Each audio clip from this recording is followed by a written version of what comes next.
the community sector and private practice, and also has had a background in land care, catchment management, natural resource management. And you'll hear from Angela today that some of her experience in the community sector has underpinned the development of this extension model of practice.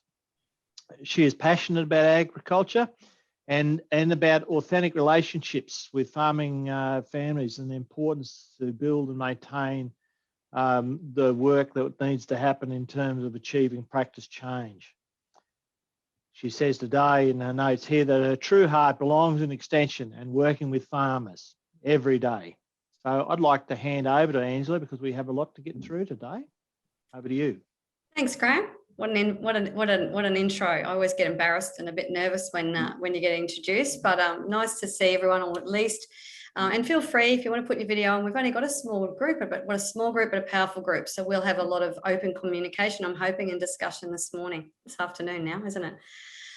Yeah, look, so just further to what Graham said, this is actually a cross-industry extension model of practice. So even though my Canegrowers board has supported me in doing this piece of work or facilitating this piece of work, it covers horticulture, grazing, bananas, you know, you name it.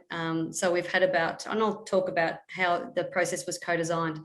Just because of my intro, I just wanted to let you know I'm based, I know you're all at different locations. We just talked about New Zealand and we talked about, so this is my patch.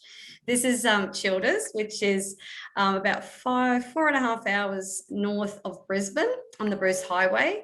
Beautiful red dirt. Obviously, they're the cane fields. That's one of the growers that I work with every day on their farm. I just happened to have the most beautiful day that I took that photograph. So I just wanted to let you know that, yeah, my passion lies in the dirt. I've been gardening since I was sort of 18 months of age, and it's been really lovely to get back into my tribe. So just look, I'm not really into, you know, I'm really into just having an open communication. So if you really want to jump in at any time, we've only got a small group. Let's just jump in and ask me questions along the way. I was going to do a couple of breakout rooms if there were 30 plus, but we don't need to today. So let's just jump in and I'll ask some open questions when we get to that part of the agenda. If you don't mind, I'm going to share my screen. Before I start, it's really important to me. I would like to sort of acknowledge, you know, welcome everyone today and acknowledge the traditional owners on all of our different lands that we meet and share today, and acknowledge, you know, our elders past, present and emerging. I'm really passionate about Indigenous and caring for country and Indigenous peoples. So please just pay my respects right up front. Yep, so I'm really going to start sharing my screen. I have got a bit of a PowerPoint to work through if I can find it. Yep, and I'll share. Is that coming up okay? It is there, yep. Is it coming up okay? All right, now I just don't know how this works. Is that going okay, everyone? Good. And when I flip the slide over, can you see it from there? Can you see slide 2? Fabulous. Thanks a lot. Thanks, Denise. You're giving me great heads up there. Okay, so Queensland Extension Model of Practice. And now we've been, I mean, I'm getting a lot of feedback from Australia-wide that really this extension model of practice or framework of practice is really resonating with a lot of people. And the key thing, the whole theme is what we do is important as extension practitioners, but it's how we do it that makes the difference. This project was funded. I mean, they took a huge risk on this project. They didn't really understand it, but the Queensland Government Reef Water Quality, they just said, well, we haven't got one. There was about 110 reef extension practitioners say, we need one. A lot of them are early career practitioners, didn't really have a framework. They said, we just want a manual. Really, a manual doesn't exist, but this is sort of something that they prioritise. And I said, well, I'm happy to facilitate and hold the space for the co-design process, but you guys, come on, you join in. And so this is a bit of funding and acknowledgements. There was a whole team of people. Graham was on board, whole stack of people. The key consultants were the Murdoch Children's Research Institute, and I'll explain why. They have a long history in the family partnership model, which is one of the evidence-based models or evidence that sits behind this framework. Whole stack of extension collaborators, a lot of growers involved in the project. But this is the key thing. Did we do it and why? The key thing is we did develop an extension model of practice to guide and empower extension practitioners in the way that they work in partnership with farmers. we don't just do extension to make friends with our farmers. We're doing a piece of work together.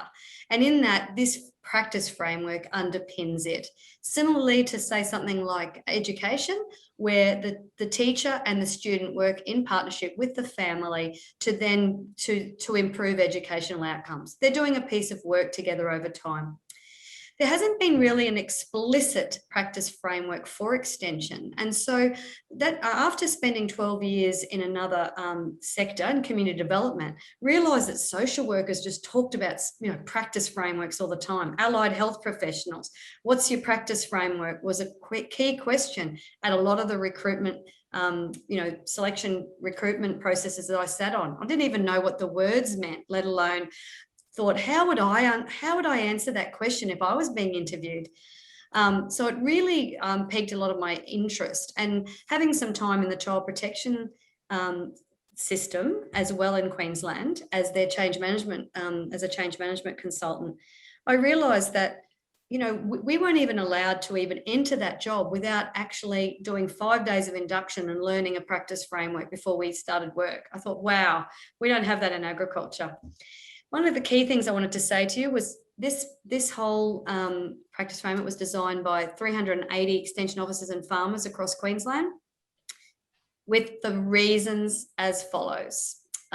We wanted to evaluate extension and advisory work as a practice in and of itself, not just as a conduit to somewhere or a translation. It's a practice.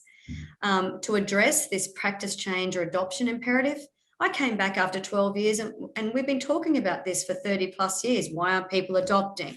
Why aren't we getting the practice change? In the other sector, they look at practice change quite differently. They look at improving parenting practice or actually improving health outcomes.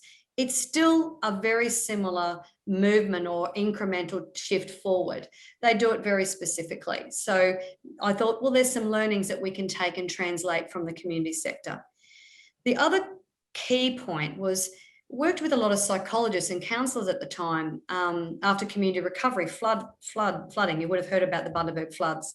And one of the things that they talked a lot about was the relationship between the practitioner and the person that they're helping or the client. And it's in the relationship that change happens. And there's a lot of evidence to say that change does happen in the space in the relationship space or the relational space. The other thing is I'm passionate about early career practitioners, mentored one a year for 32 years because I was mentored myself. And I know Anne Starris, if anyone knew, probably Graham, you would have known of Anne. Anne said, I'm happy to mentor you, Angela, but can you give back to the sector? And one of my big things is how do our early career practitioners learn the practice of extension when there's less and less mentors available in the paddock, but also less and less pure, extension training happening at universities, or the ag colleges in Queensland have closed as well. So I'm pretty, this is about helping them guide and improve their practice and them taking responsibility for their own practice. The other thing is it was about breaking down the helping process and actually giving it some guts. And you'll see that in a little while. And yeah, obviously translating the learnings from that community sector. There are lots of issues being faced by early career practitioners in Queensland at the moment. 70% of that 335 of those 380 were very anxious about meeting targets, being the conduit. Am I enough for my work with the farmers? But at the same time, I've got other bosses, and always feeling quite sandwiched. They were very anxious about building effective relationships with farmers, given that they only potentially are on 3 to 5 year contracts. There were a lot of gender, a lot more females and young females in the extension in practice space, and they were concerned about some gender differences and actually how to develop their own style and how to go about that. Lots of things in there, and look, there's a lot of raw data if anyone's interested to have a look at this. It's quite interesting. Just for those that hadn't had a background, it was a full co-design process. It took about 15 months of sector readiness and preparedness, lots of strategic conversations, the Reef think tank giving it some impetus, some action research, some structured and unstructured interviews, some online APEN supported this project from the very beginning, the process. we actually then went through a model co-development and co-design. And I will say COVID-19 has been extremely difficult for some sectors, but it has been the friend of this process because, you know, people were at home. They did focus a lot in Zoom, and we did a lot of model development and co-development in that period of time. And we were very lucky to have the best in the business happen to be available during COVID, because his other contracts he couldn't deliver around, and he couldn't travel around Australia. So guess what? We had the best of Dr. Paul Pritchard and the best of his team from MCRI. We were very lucky. They also helped us with the model construction. They build models all the time of practice, and also assisted us thinking about how do we implement it long term. So that's the process. So here it is. There's two parts. Now, there are two circles, basically. Oh, one of the things I wanted to say is I've been up with QFF, working with induction of the new 15 early career practitioners, and they kept on referring it to as Angela's model, Angela's model, Angela's model. It is not my model. It is our model. And if anyone knows me, I am so altruistic. I'm just holding the space for this model at the moment, and it's our model, and I just feel the voices of those 380 sitting on my shoulder, trying to do the best I can to share that with you today.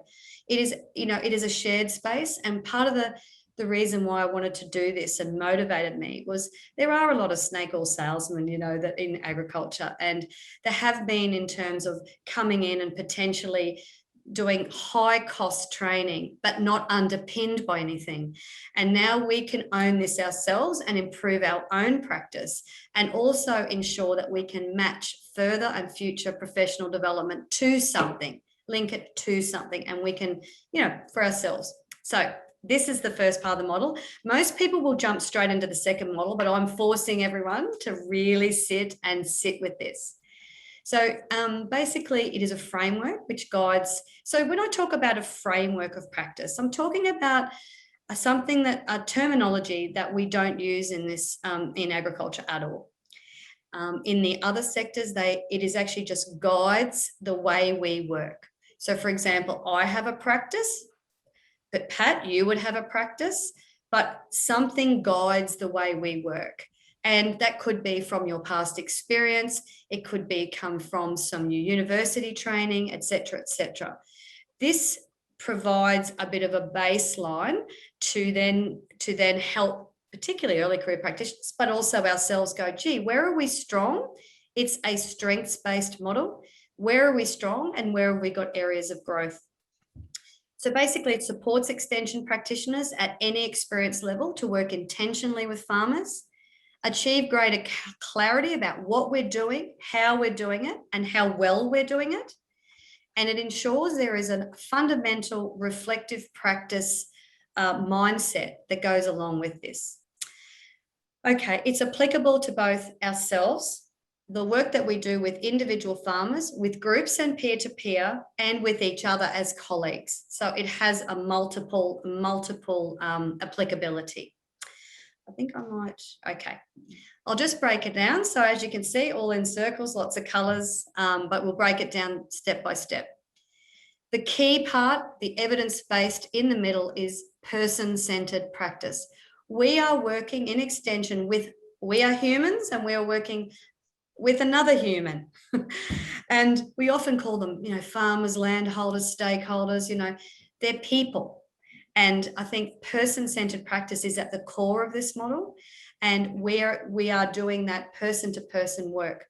It's also about them putting the person that we're working with at the centre of everything that we do, not our project. So sometimes we go with a project in mind instead of the person in mind. So that's a little bit of where we're trying to get everyone to sort of focus there. Just moving you all. So it's the farmer at the heart. It recognises the needs, experience of the farmers. It's a way of thinking and working. It actually brings farmers and extension practitioners as equals, and with no power imbalance in that relationship. It also acknowledges that farmers are experts of their own lives, of their own farms, and that expertise that they bring to the table is crucial to how we work with them long term. It's about also working with farmers with their strengths, not necessarily their deficits, which, you know, they're not doing this, rather than, you know, what do they bring to the table? What are they really great at? when I had a crack at this, because I've also been trying to put this in practice for 3 years, but one of my growers, Jeff, he's given consent for me to talk through this today. And I said to him one day, I said, well, you're the agronomist on your farm. He turned to me and he said, no one has ever called me an agronomist. I said, you've grown things since you were a baby. He said, well, I know I'm an agronomist, but no one's ever called me that. So it's just that real issue about, as soon as he was recognized as an expert, he noticed it straight away. It's interesting. So farmer-centered practice requires us to engage authentically with growers, maintaining a collaborative partnership at all times. We're working with them on something mutually important, strengthens the farmer's capacity, responds to farmers' priorities because it is about their goals. And that's going to be important later when we do the helping process, and obtains feedback and engages in reflective practice. This is where the rubber meets the road, and we'll open it up in a minute for a discussion. Just hang on. Just want to keep an idea of time. Okay, so obviously the 380 practitioners, they came up with 8 components, 8 all different key themes through the co-design process. We got assistance from the Murdoch Institute that it all kind of wrapped up into this model. These are 3 core practice components, and they won't be a surprise to you.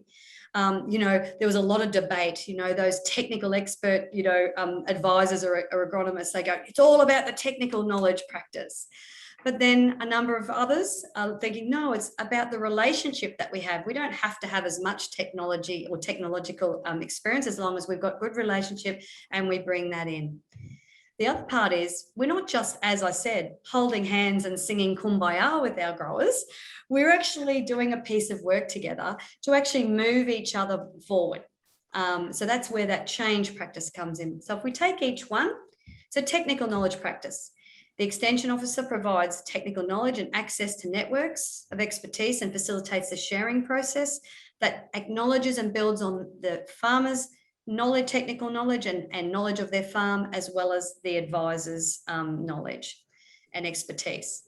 Relational practice sounds obvious, but it's about the relationships as being central to the change process. We're chasing change instead of chasing relational practice to deliver change. So understanding a farmer's worldview and listening attentively to understand their values, needs, goals, priorities provides that foundation for change. And when you look at change, there was a lot of debate across all of the extension practitioners during the process. Change, it's an outcome. Others are going, no, it's a process. Well, it's both a process and an outcome of the collaboration and relationship between the extension practitioner and the farmer. And those effective relationships are crucial to build capacity for and facilitate change. So they're interchangeable, those 3 components, yet can be considered quite sort of separate in a way when we're looking at professional development. So my brother, he's an ag scientist too, but he sells pumps now. I showed him this because as you do, you test case on your family. And he said, you know what? I got it straight away. He said, I can understand the client, the customer, the farmer is in the center of what we do. But he said, I'm pretty good. I know a lot about pumps, technical knowledge practice. And I'm pretty good at relationships because our dad was a salesman. So as you can tell, we all love people. So yeah, I'm okay with the relationships, Angela. But you know what? How do we bring the technical knowledge, the relational practice, and actually get shift, either a sale or with a grower? How do we get movement forward? So that's just one little example. So I'd like to open it up a little bit here to have a bit of a discussion with you about that. We won't break out, we'll just do it with each other. I just want you to get a few thoughts, and you can pop them in the chat room, or because there's not very many of us, so let's just talk about them. What are your thoughts on this farmer-centered, person-centered practice and those 3 core components? Any thoughts?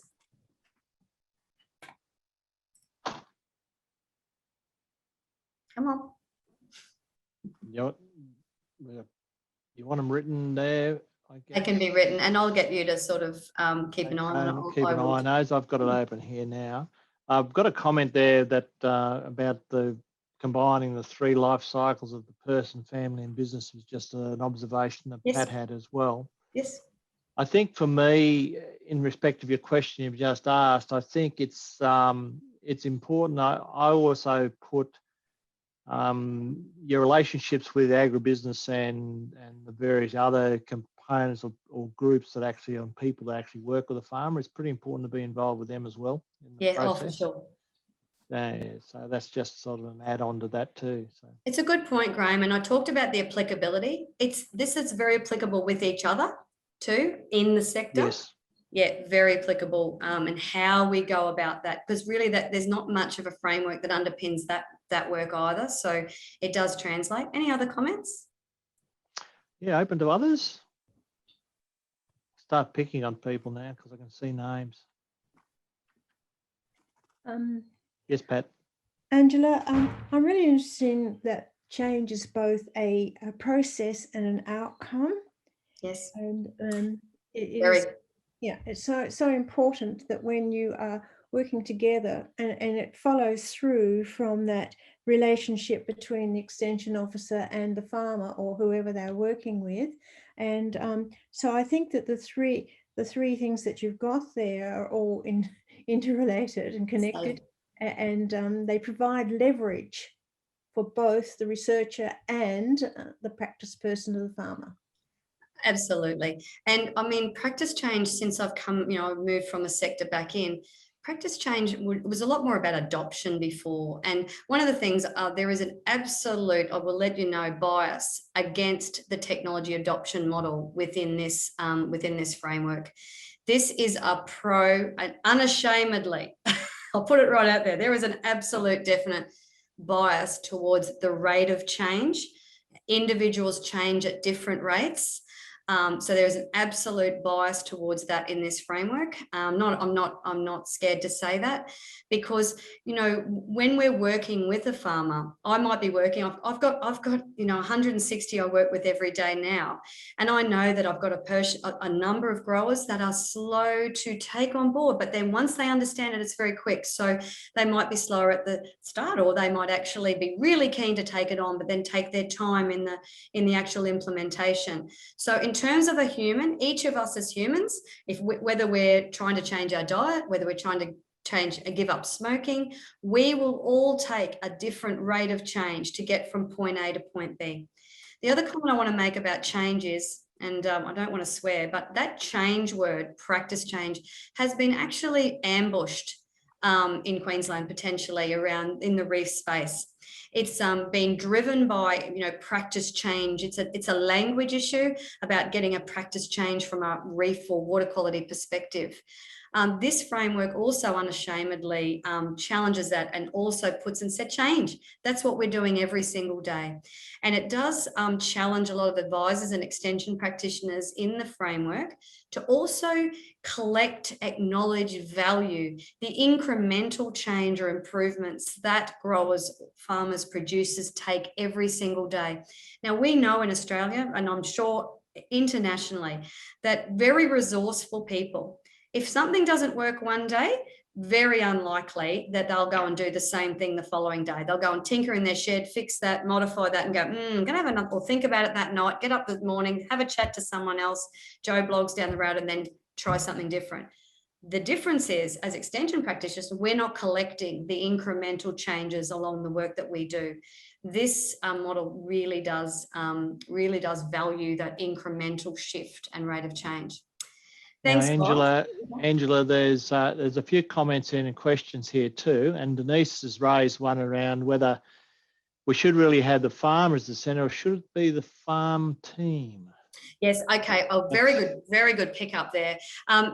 Because obviously in the translation to the graphic designer, it means the farm family, farm unit, humans that are involved in the farm. So, and it is again unashamedly based on evidence on the family partnership model, where, for example, you would be working with the whole family to look at incremental shift. So absolutely, it's just meaning the people that you're working with are the centre.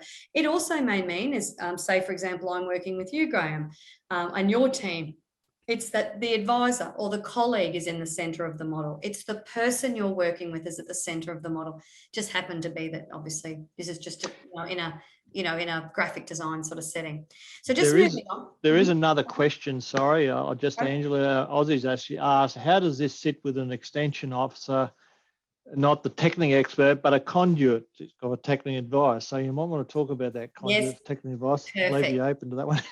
No, perfect. That was one that was very common that came out of the raw data. We're a translator, we're a conduit, we're whatever. It doesn't actually matter, because all it actually says, it's the practice of technical knowledge. It's not actually talking about how that's done. It's saying that technical knowledge is really important in the extension framework. And okay, I'll use an example. I'm an ag scientist, but I'm a generic extension practitioner.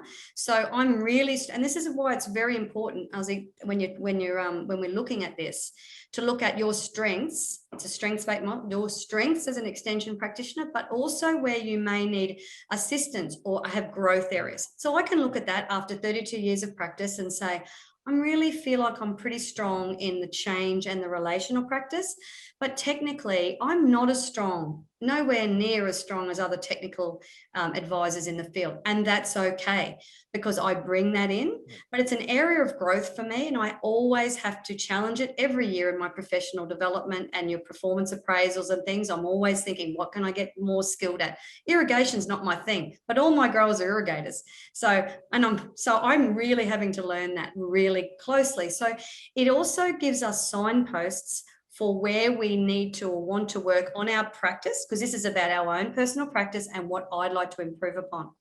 On that note, Graham, I'll let you keep going. Yes, I will. Only because it blends into the next one. I don't want to leave this next circle out.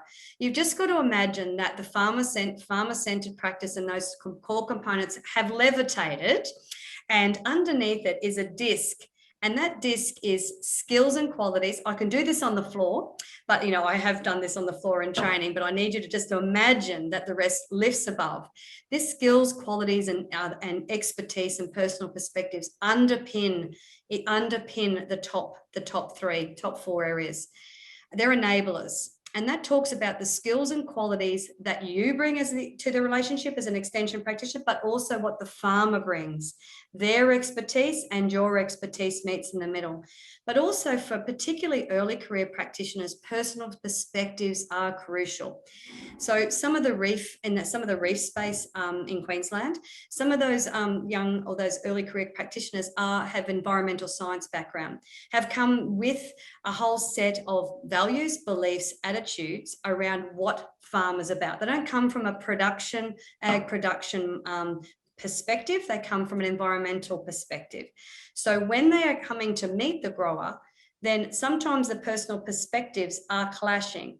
And I think, and as I were talking to them about last week, growers can smell it within 14 seconds if your personal perspectives, values, attitudes, and belief do not align. Seconds, and then that can affect the relationship. So we talked a lot about early career practitioners about understanding your own values, your own beliefs, and your own attitudes before you actually go and try and develop relationships, but also be open to the perspectives that the farmer brings to the table and the interaction. So that was an interesting discussion with them. And then I'll keep going around the other side. So you've got these drivers of productivity, profitability, and sustainability. Because we're not, as I said, we're not doing, as everyone said, we're not just doing this to make friends in a community. We're doing a piece of work together. And everyone has their own drivers. You may have a project driver, but the grower might actually have a profitability driver. So understanding those drivers can bring better relationships and therefore meet each other's needs and therefore fasten the rate of change, which is what we're all about. Obviously, we're all within an external context of policy, structures, regulation, etc. And they all look different wherever we're based. It's important to acknowledge it. So they're called the systemic supports. One of the big things I wanted to highlight to you today was, and I could talk about this stuff all day and haven't got all day, but one of the key things out of the family partnership model, which we have absolutely embraced, and the extension practitioners, early career ones last week loved this. In those enablers, we have a set of key qualities. The skills are easier, so I didn't tackle them: communication skills, listening skills, etc. We bring them, the farmer brings them. But we also bring a set of qualities. And in the family partnership model, they train in these qualities. It takes them 5 days. 5 days. And I think, gee, we don't spend 5 days in agriculture actually teaching qualities. But I'll just take one of them. And we mentioned this in the paper. Roy said, we should be using that one, Angela. I'm going, okay, we'll add it in. But unconditional positive regard. Okay, so I'm going to let you guys hop in. What does unconditional mean? Okay, just pose it out. What's unconditional mean? I'll wait for a few to come in. Yep, speak up. Just for me, but for me too, unconditional is, I guess, you're not allowing your own bias, attempting not to allow your own biases to restrict, I guess, the positive regard you may actually have for someone or for someone's operation. Yeah. That's right.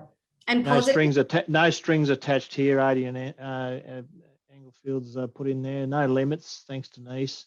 And no limits was another one also, thanks there as well. There's a number of ones coming. Whole heart and mind from Pat. Yep. Perfect. Now, if we looked at positive, it's the opposite of negative, isn't it? So always that positive, and we'll bring them together in a minute. So again, unconditional, no limits, no strings attached, no judgments. Positive, always positive, and regard. It's about respect, isn't it? Regard. It's about, so if you put the three, that is the core of extension quality or helper quality, is unconditional positive regard. So when I meet that farmer, I meet that person, that colleague in the middle, it's that unconditionally I'm going to listen to you, regard you in a positive light. This has come from psychology, it's come from counselling, it comes from that social work practice where the person sitting in front of me, I'm going to be non-judgmental of, so that we can work together, giving us the most chance of success. It's just one of them, and obviously I haven't done a brilliant job there in a few minutes, but each one of those is unpacked. Respect, genuineness, what does that actually mean for our practice? Humility. Like today, Paul Pritchard, he's done his whole doctorate on humility, and if anyone wants to read it, it's amazing. But it's the same as what, he's taught us. It's like today, this isn't my model, this is our model. And, I feel a sense of humility about wanting to bring it to the table and for you to enjoy it and share it with others as well. Empathy, what does it truly mean? Warmth and quiet enthusiasm was one thing that came out very strongly in the raw data, that, as extension practitioners, it's about passion, enthusiasm, friendliness. People pick that up straight away. I want to be here and I want to get to know you and I want to listen to where you want to be and I want to help you with that. The genuine warmth, they pick it up again. They can smell that too. Okay, that's as much as I can do on that, but I've just given you a taste test because I really don't want to run out of time on the helping process. Now, I am being very particular at taking you through the model, but that's our own practice. This is actually, it was quite interesting. I couldn't believe that Dr. Tim Moore, spent the day with us. Again, COVID, he was free, $20,000 a day. I just can't even imagine earning that much. But he said, oh, this is a helping process. He didn't know what extension was. He came from outside and said, you know what, I can understand. This is how we work. This is a very sequential, and it's the only part of the framework of practice that is ordered and sequential. And it's crucial that we follow it. He was quite particular about that. There's the only prescriptive section. And I'll quickly move us through that. And there's a handout that's been sent out in the resource material.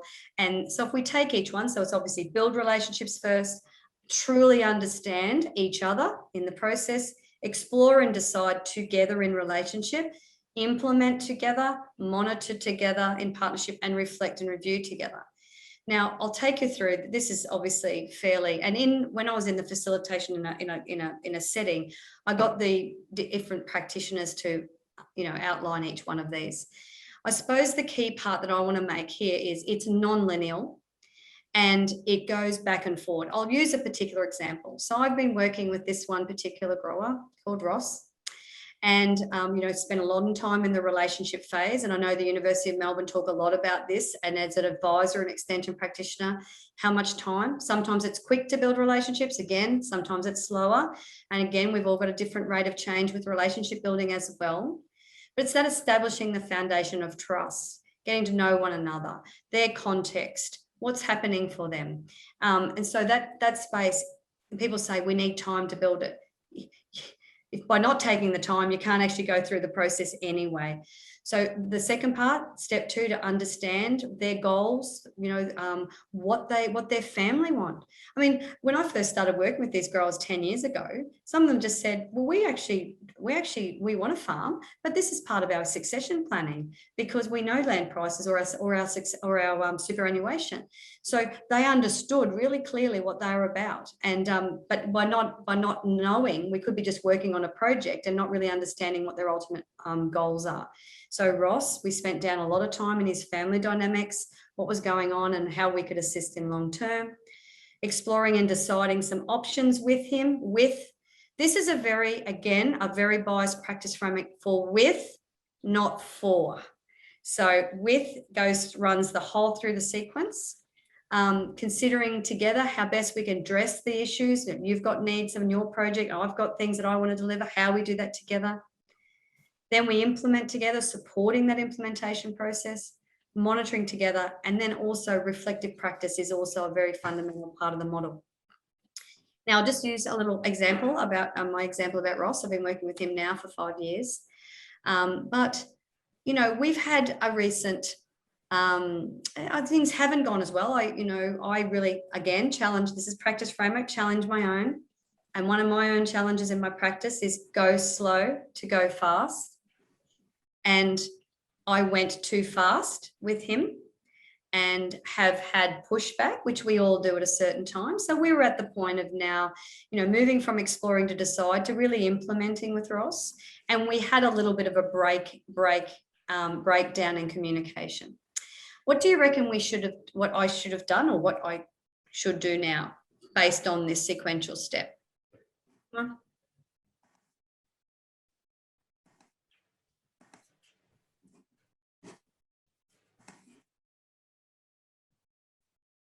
Go back to understand is the suggestion from Denise here, which is I would go along on that too. It's making sure you do fully understand. Yep. So I'd go one step further back. I have to go back into the relationships and I have to repair. I have to do some repair work. If I started at the understanding again, I haven't actually repaired what went with us. And that is a very difficult space. I had a conversation. We've had, you know, our relationship has fractured a little bit here, Ross. What can I do to help that process? What can we do together to move us forward again? And that's a very difficult, that requires vulnerability, genuineness, authenticity, warmth, all of those qualities with just unconditional positive regard. I could have said, oh my goodness, you know, he's having a bad day and blah, blah, blah. But, you know, there's 2 parts to this partnership. So it's and sometimes we have to go back to the beginning for then us to meet moving forward. People say that takes time. It can, but the more that we're across this, the quicker at this we get. And again, depending on how fast or slow or vulnerabilities that the farmer that we're working in. Good point. Okay. So I've got about 5 minutes left. So I might just keep working through these last couple of slides. I just don't want to lose them. But basically, I want us to have a think about after this, reflect on it. What about the helping process for you in the work that you do and in your context? But also what happens in real life when we may have had a misunderstanding with our partner, our intimate partner, or with our team, our netball team? Or, you know, this is a very common helping process. Okay, so applying the model, which is exactly what I wanted to talk about today. It's to guide our own individual practice. It's also to help us set up a set of practice standards for the work that we do. It values extension as a practice. I'm trying to get, as you noticed today, I talked about extension practitioners rather than officers, because it suggests a little bit that extension officers are project officers. We are practitioners, so I'm utilising that change. I'm trying to change the language around this. It's to look at our in-field extension practice, where how we go about our work to actually link it to something. Oh, what happened today? Gee, did we use full relational practice, or was I too unbalanced around the technical practice today? So actually being able to reflect about our practice and look at what went very well, but maybe what didn't go so well, to look at how we can do differently next time. It's to also manage our grower producer expectations so we're clearer. It's to, obviously, we are doing this to look at improvement and change in farming practices together. It's about our relationships, recruitment and retention of extension practitioners and advisors, because we're very short of them. Our aim is to develop a training and development plan and look, there's a lot of money thrown in at extension practitioners for training. This is about streamlining and maximising the funds that we do spend. How do we actually end up, like as a manager, I have staff coming back to me all the time. Can I go to this? Can I go to that? Can I go to this?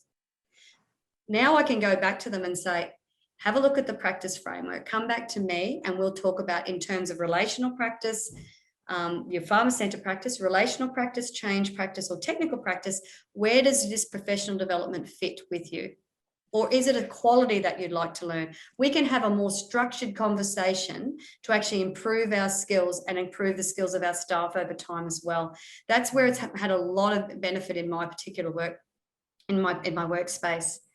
And in the monitoring and evaluation of extension effort, I'm working with Jeff Coots around how we can link this and actually put some, not numbers, but actually look at how do we monitor and evaluate against something now. Just a really quick, these are my growers. I just wanted to let you know we've put this in practice, a bit of a case study. I thought, oh, we better, I'm going to get caned for this, pardon the pun, but we better hop in and see if we made it work. And it was about incremental change of this initiative. And these are my growers and another consultant that I brought in for technical practice, because I don't know much about irrigation. So he's our irrigation practitioner. But realistically, what we did do too was started to track the changes and improvements that our growers were making. And as you can see, that was only in an 18-month period, 113 growers, obviously nearly 1 million tonnes of cane, 754 practice improvements across a number of different areas. And now we really value collecting the small increments, because it celebrates the successes for the grower, but it also looks at we are moving forward. And particularly when we're getting criticism in the structure and the system that sits around us, we know that we're all making progress. This is the extension early career practitioner that's my mentor for the year, Sam. He's been trained in the model, but he didn't mind getting his photo taken. But we looked at this model can apply to build and guide our professional practice as an individual to get better at what we do and how we work. But also in our day-to-day work activity, we can incorporate that into our projects, how we're engaging. And in the other sector where I worked on this for 7 years, we improved, for example, at the library. We didn't have really any engagement at the library, 10% for families that need it the most. We got up to 65% of our most vulnerable families actually utilising the library space. So we can actually put some of these things and link it to a practice and get real results. With others, as I talked about with colleagues, now we've got sort of a planning framework that we can actually work towards. We can go and look at how we're going about sequentially the work we're doing and say, gee, we've jumped over our building relationships and our understanding, and we've gone straight to implementation. Hey, maybe we need to go back a step. And that's part of about like, okay, we've got something now to help us. What's next in the last minute I've got left? I'm really working with some of the I think it's the CRDCs, the research development. RDCs, their network, to align the strategies, their extension strategies, so that they can underpin them, align the new induction for early career practitioners, trying to influence undergraduate study and training, like the Melbourne, I know Ruth and Melbourne Uni are trying to look at how we can incorporate the model, trying to get some influence around some of the project design that we're doing, and maybe taking some time in terms of our steps to make sure we've got the sequences right. Obviously influencing the way we engage the disengaged is a passion of mine, and developing this community of extension practice. There's already one in APEN, and I really thank you so much for being able to share this, because this is about improving our practice, valuing it. It's a fantastic practice to be involved in. And also guiding and streamlining professional development. And obviously I wasn't even really that keen on writing the paper, but I think when it comes to putting that into it's been a lot of people, 380, as Jeff Coots said, that's a lot of people co-designing, and it adds value, and then hopefully in the sector can mean that we can all have something to hook our professional practice onto.